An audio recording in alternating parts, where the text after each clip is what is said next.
Sarah Mitchell was born under the wide, unforgiving sky of Cottonwood, Alabama, where the red clay clung to bare feet and the air hummed with cicadas. The Mitchell family's farmhouse sagged under the weight of time, its tin roof patched with tar, its porch creaking beneath the footsteps of Earl and Louise Mitchell. Sharecroppers by trade, they toiled in fields of cotton and corn, their hands blistered from dawn to dusk. Sarah, the youngest of 4 siblings, grew up knowing hunger not just for food, but for a life beyond the endless rows of crops. Her brothers, Jim and Nate, left home early to find work in Mobile, while her sister, Ruth, married young and moved to Montgomery, leaving Sarah to bear the quiet burden of her parents' hopes. The Mitchells' home was sparse but warm, filled with the scent of cornbread baking in a cast-iron skillet and the soft hum of gospel hymns from a crackling radio. Sarah's earliest memories were of sitting on the porch with her mother, shelling peas while Louise recounted stories of her own youth tales of resilience woven with faith. Earl, a man of few words, showed his love through action, carving wooden toys for Sarah or mending her shoes with scraps of leather. Yet, poverty was a constant shadow. Meals were often thin, clothes patched until they frayed, and the threat of unpaid bills loomed like a storm cloud dotted 10. Sarah began helping in the fields, her small hands plucking cotton under the searing sun. By 13, she was hauling crates at the local market, her arms aching but her spirit unbowed. School was a refuge where she devoured books and dreamed of becoming a teacher, but the cost of supplies and time away from work strained the family. At 15, Sarah made a decision that broke her mother's heart. "I'm quitting school, Mama," she said one evening, standing in the kitchen as Louise stirred a pot of greens. "You and Daddy can't keep killing yourselves for me." Louise's eyes filled with tears, her voice trembling. "You're meant for more, Sarah. Don't give up." But Sarah's resolve was firm, forged in the crucible of her family's struggle. At 17, Sarah packed a canvas satchel with 2 faded dresses, a pair of scuffed boots, a Bible her grandmother had given her, and a photo of her family under the oak tree in their yard. She kissed her parents goodbye, her father's calloused hand lingering on her shoulder. "Make us proud, girl," Earl said, his voice thick. Louise stood on the porch, clutching a handkerchief, as the Greyhound bus carried Sarah toward Birmingham, its engine rumbling like a promise of a new life. Sarah pressed her face to the window, the fields blurring into a tapestry of green and red. Vowing to send money home and prove her worth. Birmingham was a shock, a sprawling maze of noise, neon, and opportunity. Sarah took any job she could find, sweeping floors at a laundromat, bussing tables at a dive bar, and scrubbing pots at Rosie's Diner in 5 Points South. Rosie, the owner, was a wiry woman in her 60s, with a smoker's cough and eyes that saw through facades. She noticed Sarah's work ethic, her quick hands, her quiet determination, and took her under her wing. "You've got grit, kid," Rosie said, teaching her to make biscuits light as clouds, gravy thick as molasses, and coffee strong enough to wake the dead. Sarah learned not just recipes, but life lessons: how to balance a ledger, charm a cranky customer, and stand firm against the city's chaos. For 7 years, Sarah poured her heart into Rosie's Diner, sending most of her paycheck to Cottonwood. She lived in a boarding house, sharing a room with 2 other girls, her bed a sagging cot by a drafty window. Her meals were diner leftovers, day-old cornbread, cold fried chicken, but she didn't mind. Each dollar sent home meant medicine. For her father's bad knee or a new dress for her mother. One humid afternoon, as Sarah wiped down counters, Rosie called her into the back office, a cramped space smelling of coffee and cigarette smoke. "You planning to scrub plates forever?" Rosie asked, her voice gruff but kind. "I'm retiring." "Sarah, this diner's yours if you want it." Sarah's breath caught. Rosie's Diner was a neighborhood institution, its red vinyl booths filled with truckers, students, and locals who came for meatloaf and stayed for the warmth. "I can't afford it, Rosie," Sarah said, her voice small. "I've got maybe $400 saved." Rosie snorted. "Money's not the issue. You're my daughter now." 2 months later, Rosie adopted Sarah legally and signed over the diner. When Sarah called her parents, Louise wept with joy, and Earl's voice cracked with pride. "You've done good, Sarah," he said, and she clung to those words like a lifeline. Under Sarah's care, Rosie's diner thrived. She kept the menu. Simple but hearty catfish, collards, peach cobbler, and never skimped on portions, especially for the broke college kids or the homeless man who lingered by the door. Her kindness drew a loyal crowd, and the diner became a haven for those needing a hot meal and a kind word. Among the regulars was Daniel Hayes, a mechanic who took the same stool at the counter each morning, ordering meatloaf, mashed potatoes, and black coffee. He was quiet, his hands calloused from wrenches, his clothes neatly pressed despite the grease stains. Sarah noticed him helping with small tasks, carrying trays, wiping spills, his hazel eyes catching hers with a shy smile. "You don't need to do that," she'd say when he cleared a table. He'd shrug, his voice soft, "Just lending a hand." Sarah learned he worked at a garage downtown, but his polished shoes and thoughtful manner hinted at a life beyond the shop. One evening, as the diner emptied, Daniel lingered, sliding a coaster across the counter with his number scrawled in neat script. "I'm not much for games, Sarah," he said. "I like you. Call me if you feel like talking." Her cheeks flushed, but she tucked the coaster away, unsure if she could trust a man who seemed too good for her world. Sarah and Daniel's relationship unfolded slowly, like a flower opening to the sun. He'd show up after his shifts, helping her stack chairs or chop onions, his flannel shirt rolled up to his elbows. She shared pieces of her life, her childhood picking cotton, the ache of leaving school, how Rosie had given her a chance to build something real. Daniel listened, his eyes steady, never making her feel small. "You're more than your past," he said one night, his hand brushing hers as they locked up the diner. "You make the world better just by being you." Sarah wasn't blind to their differences. Daniel had a college degree, a steady job, and parents, George and Margaret Hayes, who lived in a sprawling colonial in Mountain Brook, Birmingham's wealthiest suburb. Sarah's life was a far cry from theirs, her hands rough from work, her dreams modest compared to their grandeur. She tested him, pulling back for weeks, expecting him to tire of her. But Daniel was patient, bringing her coffee on cold mornings, or leaving notes under napkin holders. "You're stronger than you know, Sarah." His persistence chipped away at her doubts, revealing a love rooted in respect, not pity. One crisp October evening, as they walked along the Cahaba River, Daniel stopped under a sycamore tree and dropped to one knee. "Marry me, Sarah," he said, holding a simple silver ring etched with a vine pattern. "We can build a life together here in Cottonwood, anywhere. I'll take care of you." Tears spilled down her cheeks as she nodded, overwhelmed by a love she'd never dared dream of. She was a girl from the dirt roads of Cottonwood, and here was a man who saw her as his equal, his partner, his home. Their wedding was a spectacle, held at the Tutwiler Hotel, a historic Birmingham landmark funded by Daniel's parents. Sarah felt like an outsider among the crystal chandeliers, silk tablecloths, and guests in tailored suits. Her simple lace dress, sewn by a local seamstress, seemed plain against the opulence, but Daniel's hand in hers kept her grounded. As a wedding gift, George and Margaret presented her with the deed to a $400,000 loft in downtown Birmingham, signed over to her name. The gesture stunned her, but Margaret's tight smile and cool gaze hinted at strings attached. Sarah clutched the deed, sensing it was less a gift than a leash. The morning after the wedding, Sarah woke to a sharp knock on the door of the Hayes family home where they were staying temporarily.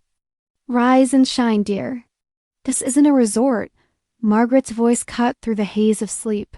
Sarah scrambled out of bed, pulling on a cardigan, and hurried to the kitchen. Margaret stood by the granite island, arms crossed, her manicured, nails tapping impatiently. "I expected more from a girl who runs a diner," she said, her tone icy. "You're not here to sleep in?"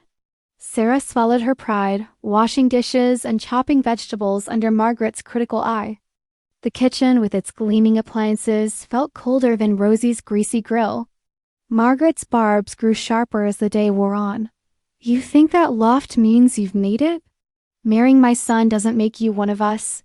Sarah's hand shook as she scrubbed pots, her dream of a warm family dissolving under Margaret's disdain. She tried to please her, waking early to cook breakfast, polishing silverware until it gleamed. But nothing was enough. The weeks that followed were a gauntlet of criticism. Margaret nitpicked everything: too much salt in the grits, a smudge. On the floor, a shirt not pressed to perfection. You're not cut out for this life, she'd say, her voice like a whip. Daniel tried to shield Sarah, defending her when he was home, but his long hours at the garage left her vulnerable to Margaret's relentless attacks. One evening, Margaret cornered her in the guest room, her eyes glinting with malice. I don't know what Daniel sees in you, she said. No degree, no class. Did you trick him into this? Sarah's chest burned, but she held her ground. I love your son, Mrs. Hayes. That's all I've got, and it's enough for him. Margaret's laugh was sharp, cutting. Love doesn't keep a family like ours together. You'll learn that the hard way. Sarah retreated to her room, her heart pounding, her pride battered but intact. She lay awake that night, Daniel's arm around her, wondering if love could survive a family determined to break her. The final straw came during a tense Sunday brunch where Margaret's venom turned to Sarah's parents. Your folks are nothing but dirt-poor farmers, leeching off their daughter's marriage for scraps, she said, her voice dripping with scorn as she sipped her mimosa. The words landed like a slap, silencing the table. Sarah's fork clattered to her plate, her vision blurring with tears. Her parents' sacrifices, their blistered hands, their sleepless nights were sacred to her. She couldn't let them be mocked. Not by a woman who'd never known hunger. Sarah stood, her voice trembling but firm. You don't get to talk about my family like that. They're worth more than your money or your name. Margaret's eyes narrowed, but Sarah didn't wait for a response. She stormed to their room, her heart racing, her resolve hardening. That night, she sat at the vanity, staring at her reflection, pale, hollow-eyed, a stranger to herself. She pulled out the loft deed, its crisp paper mocking her with its promise of security. Beside it, she wrote a divorce petition, her hand shaking but her heart steady. She was done living in a house where her worth was measured by her submission. Next morning, Sarah packed her old canvas satchel, the same one she brought to Birmingham. She placed the deed and petition in an envelope and walked to the living room, where Margaret sat with her morning coffee, a newspaper spread before her. I came with nothing, and I'm leaving with nothing, Sarah said, her voice calm but unyielding, sliding the envelope across the table. This is the loft deed and my divorce petition. Please give them to Daniel. Margaret's eyes widened, then narrowed to slits. You think you can just walk away? You think we need you, or that loft? Her voice was a hiss, but Sarah didn't flinch. I don't need your money or your approval. I need my self-respect and my family's honor. And one more thing, never speak about my parents like that again. Margaret's face flushed, her lips parting as if to retort, but Sarah turned and walked out, her boots echoing on the hardwood floor, her heart pounding with a mix of fear and freedom. She took a bus back to Cottonwood, the familiar fields a blur through the window. Her phone buzzed with Daniel's text. Sarah, where are you? Mom said you left. Please, let's talk. She turned it off, unable to face his voice, fearing it might sway her resolve. When she stepped off the bus, her parents were waiting, their faces etched with worry. Earl pulled her into a hug, his voice rough. You're home, Sarah? We've got you. Louise led her inside, her hand warm on Sarah's shoulder. You don't have to stay where you're not valued, honey. This is your place. The days that followed were quiet but heavy. Sarah threw herself into chores, mending fences, tending the garden, cooking simple meals of cornbread and black-eyed peas. The townsfolk whispered about the girl who'd married into wealth and returned empty-handed. Louise deflected their questions with a gentle, my daughter did what was right. Sarah didn't explain herself. She didn't need to. Rosie's diner was still hers, but she couldn't face Birmingham yet. Instead, she started cooking for the local farmers market biscuits, sausage gravy, and pecan pies sold from a folding table under a pop-up tent. It wasn't much, but it was honest, and it kept her hands busy and her heart steady. One day, a package arrived at the farmhouse, delivered by a local postman who tipped his hat. Inside was a new SIM card and a note in Daniel's neat handwriting. "If you still trust me, please listen one last time." Daniel, Sarah stared at the note, her heart torn. She remembered his kindness, the way he'd made her laugh, vows they'd exchanged under a canopy of stars. But she also remembered Margaret's cruelty and her own resolve to protect her dignity. She slipped the SIM card into her phone and a flood of messages poured in. "I didn't know how much. Mom hurt you. I thought I could protect you, but I failed. I don't want the loft or this life without you. Come back or let me come to you." Sarah's eyes stung, but she didn't respond.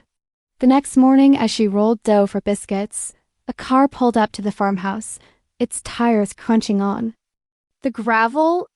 Margaret stepped out, dressed in a tailored blazer and pearls, her face a mask of restraint. Louise and Earl froze, their hands stilling on the porch swing, but Sarah met her gaze. "What do you want, Mrs. Hayes?" she asked her, voice firm, wiping flour from her hands. "You can't just abandon my son," Margaret said, her tone sharp as a blade. "You don't get to make decisions for this family." Sarah's laugh was bitter, edged with pain. "I'm not your family anymore. I don't need your son or your money. I need my pride, and I won't let you take that from me." Margaret's eyes flashed, her composure cracking. "You'll regret this, Sarah. You're nothing without us." Sarah stepped closer, her voice low but fierce. "I was something long before I met you, and I'll be something long after." She closed the door, her heart pounding but her spirit unbroken, the sound of Margaret's car fading into the distance. 3 days later, Daniel arrived in Cottonwood, unannounced, his pickup truck kicking up dust on the dirt road. He looked worn, his eyes shadowed with sleepless nights, but his gaze was as gentle as ever. Sarah was scrubbing pots in the kitchen, her hands red from hot water when he knocked. "I need to talk," he said, his voice soft, his hands shoved deep in his pockets. They sat on the porch, the same one where Louise had waved her goodbye years ago, the air heavy with the scent of honeysuckle. "I can't change my mother," Daniel admitted, his voice breaking as he stared at the horizon. "I thought my love was enough, but I was wrong. You deserved better, Sarah. I failed you." Sarah's throat tightened, her fingers twisting the hem of her apron. "I don't blame you, Daniel. You're a good man. But I can't live where my family's name is dragged through the mud." He nodded, pulling a folder from his bag, its edges worn from handling. "This is a savings account in your name, $60,000 from selling my truck and some savings. It's not to win you back. It's to help you start over." She pushed the folder back, her voice firm. "I don't need it. I just need to be me again." Daniel's eyes glistened, his jaw tightening. "You're stronger than anyone I know, Sarah. When you left, Mom was shaken. She thought you'd beg to come back. She was wrong." He paused, his voice dropping to a whisper. "She's in the hospital now? High blood pressure, stress." "She cried, Sarah. First time I've seen it. She asked me to tell you she's sorry." Sarah's breath caught, her heart lurching. She dreamed of an apology, but now it felt hollow, too late to mend the wounds carved deep into her soul. "I don't need her sorry," she said quietly, her eyes fixed on the oak tree in the yard. "I just want to live without feeling small." Daniel nodded, leaving a small photo on the table, their wedding picture, both of them smiling under. A canopy of fairy lights, their faces radiant with hope. "Keep it for the good days we had." She took it, her fingers brushing the glossy surface, and he left without another word, his truck's taillights fading into the dusk, with her savings.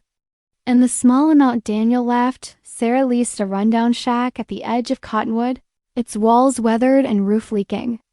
She fixed it up with her parents' help, hammering nails and painting walls until it became a tiny eatery called Mitchell's Kitchen. The sign was hand-painted on a piece of salvaged wood. Home cooking, $6 a plate. The first customer, an old farmer named Amos, ordered fried catfish, collards, and cornbread. "Tastes like my grandma's," he said, his eyes crinkling with a smile, and Sarah's heart swelled. The eatery became her sanctuary, a place where she could feed people and feel whole again, each plate a small act of defiance against the life she'd left behind. A month later, as she was flipping pancakes on the griddle, a woman in her 40s walked in, her suit crisp and her demeanor professional. "Are you Sarah, Daniel Hayes' ex-wife?" she asked, sitting at the counter. Sarah nodded, weary, wiping her hands on her apron. "I'm Ellen, Mrs. Hayes' assistant. She passed away last week." Sarah's spatula slipped, her heart stuttering. The news hit hard, stirring a mix of grief, relief, and something she couldn't name. Ellen continued, her voice soft. "She regretted how she treated you. Kept saying she misjudged you. She left you something in her will, a small house in Gadsden, where she and her husband started their first business. It's not much, but she wanted you to have it." Sarah's mind reeled. She'd returned a $400,000 loft without hesitation, but this felt different, a gesture of atonement, not control. "Why me?" she asked, her voice barely above a whisper. Ellen smiled faintly. "She said you were the only one who walked away with nothing but your dignity." She admired that, even if she couldn't say it. Sarah nodded, her throat tight, promising to visit the house soon. After Ellen left, Sarah stood by the griddle, the sizzle of bacon filling the silence, wondering what it meant to inherit a piece of a woman who tried to break her. Sarah drove to Gadsden the next weekend, the address clutched in her hand, her old pickup rattling along the highway. The house was a modest bungalow, its shingles weathered, its porch sagging under the weight of years. A neighbor, an elderly woman selling sweet tea from a card table, called out, "You here from Mrs. Hayes' old place?" Sarah nodded, and the woman's eyes softened. She and her husband started with nothing, just like you. Sold canned goods from that porch. Inside, the house smelled of dust and memory, its hardwood floors scuffed but sturdy. The walls were peeling, the furniture worn, but it hummed with history. In the kitchen, Sarah found an old tin can labeled Hayes' Market, a relic from Margaret's first grocery stall. A faded ledger listed expenses: flour, sugar, rent penned in Margaret's precise handwriting, each entry a testament to a life built from scratch. Sarah traced the words, seeing not the cold woman who'd hurt her, but a young wife scraping by, her dreams as fragile as Sarah's own. Daniel showed up as she was sweeping the porch, carrying a bucket of cleaning supplies and a shy smile. Figured, "You need these," he said, setting them down. They worked in silence, scrubbing floors, airing out rooms, and wiping down windows clouded with grime. Daniel told her stories of his mother's early days, how she'd haggled over pennies, how she'd cried over unpaid bills, how she'd built a life from nothing.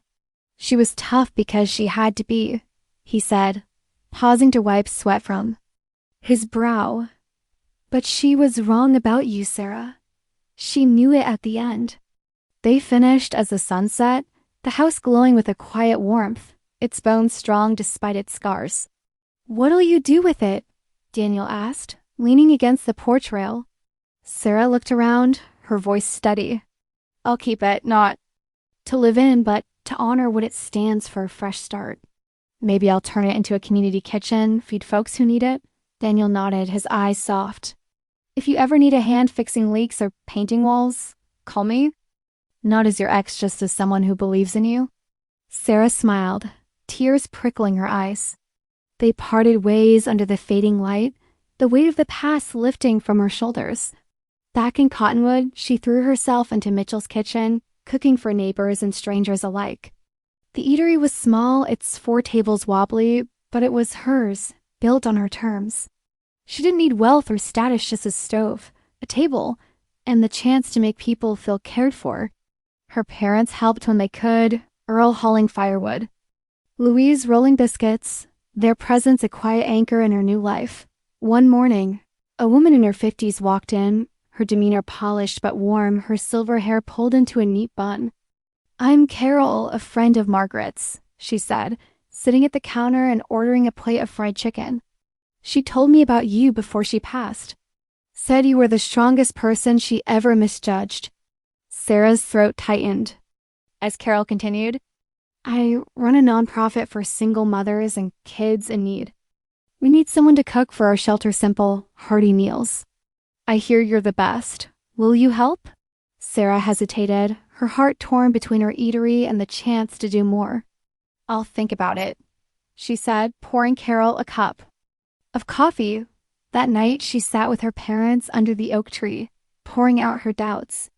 Louise took her hand, her voice gentle. "You don't have to choose between your past and your future, Sarah. Helping others is how you heal yourself." Earl nodded, his eyes crinkling. "You've got a big heart, girl. Use it." Sarah nodded, feeling a spark of clarity. She'd take the job, not to abandon her eatery, but to carry its spirit to those who needed it most. Sarah started at the nonprofit the following week, cooking for 50 women and children each day at a shelter in Anniston.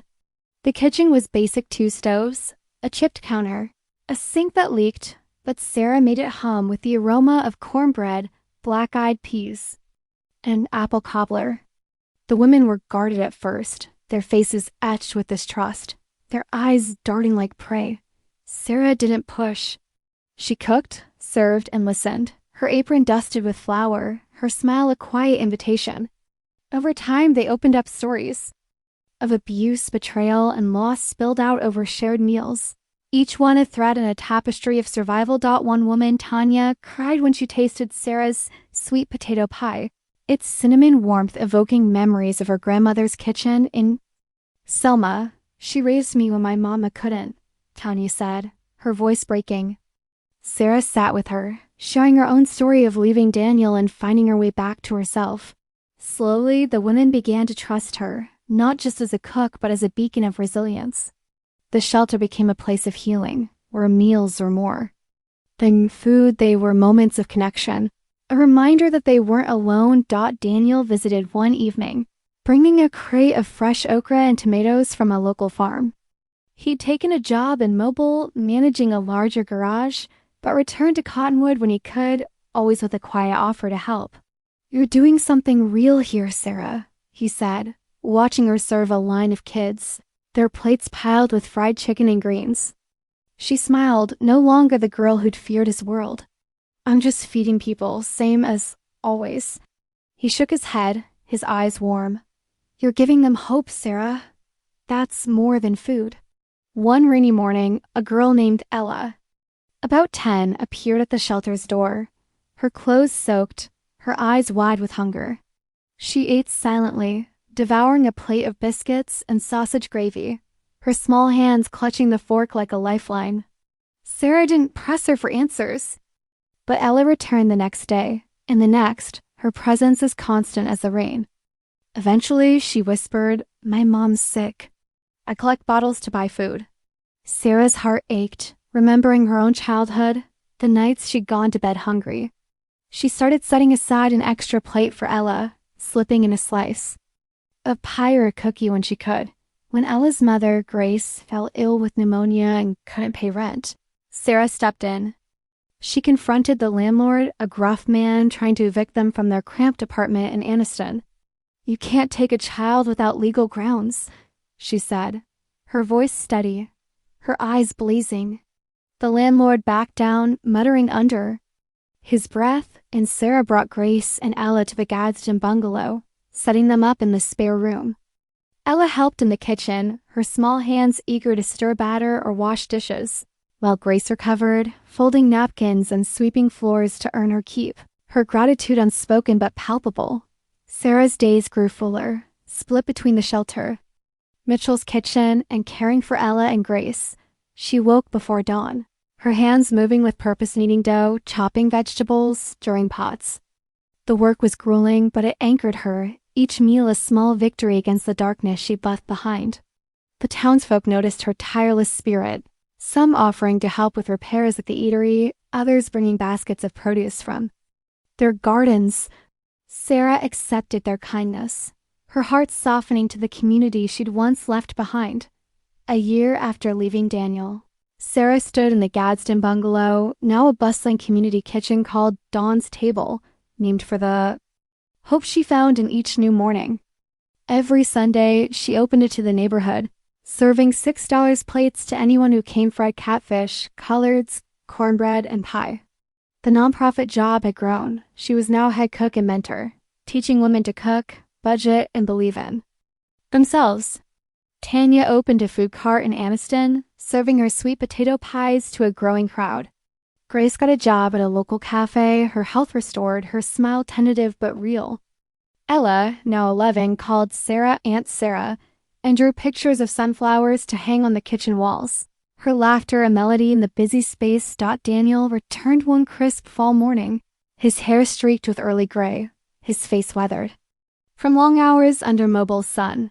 He sat at the bungalow's counter, eating a plate of fried chicken, greens, and macaroni and cheese, the comfort food bringing a smile to his lips. "I'm proud of you, Sarah," he said, his voice quiet. "But, Ernest, I always knew you were unstoppable." She looked at him, no longer the man she married, but someone who'd walked beside her through pain and growth, his presence a quiet comfort rather than a tether. "I'm not the girl you fell in love with anymore," she said, smiling softly. "But I'm okay with that." He slid a small wooden keychain across the counter, carved with Dawn's Table in delicate script. "If you ever want a partner, not a husband, just someone to share the load, I'm here." No pressure, just me. Sarah took the keychain, her fingers brushing his, the touch warm and familiar. "Maybe one day," she said, her voice light but honest. "For now, let's just eat." They sat together, the kitchen alive with the clatter of plates, Ella's laughter, and the chatter of neighbors sharing meals. Sarah looked around, her heart full. She'd lost a marriage, a loft, a dream, but she'd gained a life. Not the one she'd planned, but one built on her terms, with love that didn't demand sacrifice. Dawn's Table was more than a kitchen, it was a testament to her resilience. A place where broken souls found nourishment, both physical and spiritual. Sarah's days were long but rich. She woke at 4 a.m. to cook for the shelter, then drove to Cottonwood to open Mitchell's Kitchen for lunch, serving farmers, teachers, and travelers. Evenings were spent at Dawn's Table, teaching Ella to bake biscuits or helping Grace practice for her new job. The community rallied around her, donating chairs for the bungalow, painting murals on its walls, and spreading word of her work. A local reporter wrote a feature on Dawn's Table, calling Sarah the heart of Gadsden, but she brushed off the praise, saying, "I'm just feeding folks, same as my mama taught me." One Sunday, as Sarah served plates of pot roast, a woman in her 60s walked in, her silver hair swept into a chignon, her eyes kind but searching. "I'm Ruth, Margaret's cousin," she said, sitting at a table by the window. "She spoke of you before she passed, said you were the daughter-in-law she didn't deserve." Sarah's throat tightened, but she nodded, pouring Ruth a glass of sweet tea. Ruth continued, her voice soft. "I run a foundation for rural women, helping them start businesses. We need someone to teach cooking classes, show them how to turn a kitchen into a livelihood. I want you, Sarah." Sarah hesitated, her heart torn between her commitments and the chance to reach further. "I'll think on it," she said, her hands busy with plates. That night, she sat with Ella under the stars, the girl's head resting on her shoulder. "You gonna take that job, Aunt Sarah?" Ella asked, her voice small. Sarah smiled, ruffling her hair. "Maybe if it means helping folks like your mama and me." Ella nodded, her eyes bright. "You're good at that." The next morning, Sarah called Ruth, accepting the role with one condition. She'd keep Dawn's Table open, even if just on Sundays. Ruth agreed, and Sarah began teaching classes, showing women how to make jams, bake pies, and sell their goods at markets. Her students were like her, scarred but strong, their hands learning to create rather than just to survive. Sarah found joy in their progress, each success a mirror of her own journey. Daniel visited again, bringing a crate of apples from a mobile orchard. He stayed to help, peeling fruit for pies, his laughter mingling with Ella's as they tossed apple cores into a bucket. "You've built something beautiful, Sarah," he said, his eyes warm. She nodded, no longer afraid of his presence. "We both have," she said, handing him a slice of pie.